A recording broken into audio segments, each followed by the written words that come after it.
ত্রয়োদশ জাতীয় সংসদ নির্বাচন সামনে রেখে জামাত নেতৃত্বাধীন জোটে যুক্ত হচ্ছে লেবার পার্টি। 11 দলীয় জোটের ঘোষণা দিলেও প্রার্থিতা প্রত্যাহারের শেষ মুহূর্তে আসন সমঝোতায় সমাধান না আসায় ইসলামী আন্দোলন আনুষ্ঠানিকভাবে যুক্ত না হলে জোটটিতে 10 দলের হয়েছিল। তবে শনিবার 24 জানুয়ারি লেবার পার্টি যুক্ত হলে আবারও 11 দলীয় জোটই হবে। শুক্রবার 23 জানুয়ারি কক্সবাজারের কুতুবদিয়া উপজেলার লেমশিখালী ইউনিয়নে আয়োজিত পথসভায় জামাতের সহকারী সেক্রেটারি জেনারেল হামিদুর রহমান আজাদ বলেছেন, আজ দুটি ধারায় বিভক্ত হয়ে গেছে গোটা জাতি।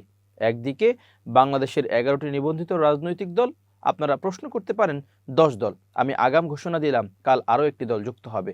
সে কারণে আমাদের 11 দলীয় ঐক্য, যদিও তিনি তার বক্তৃতায় বলেননি কোন দলটি যুক্ত হচ্ছে তাদের জোটে। তবে জানা গেছে মোস্তাফিজুর রহমান ইরানের লেবার পার্টি তাদের সঙ্গে যুক্ত হচ্ছে। বিএনপির যুগপৎ আন্দোলনে দলটির দীর্ঘদিনের মিত্র ছিল লেবার পার্টি, কিন্তু নির্বাচনে প্রত্যাশিত আসন ছাড় না পাওয়ার আগেই বিএনপির সঙ্গ ছাড়ার কথা জানিয়েছিল দলটি। এবার তারা জামাতের সঙ্গে জোট বাঁধতেছে।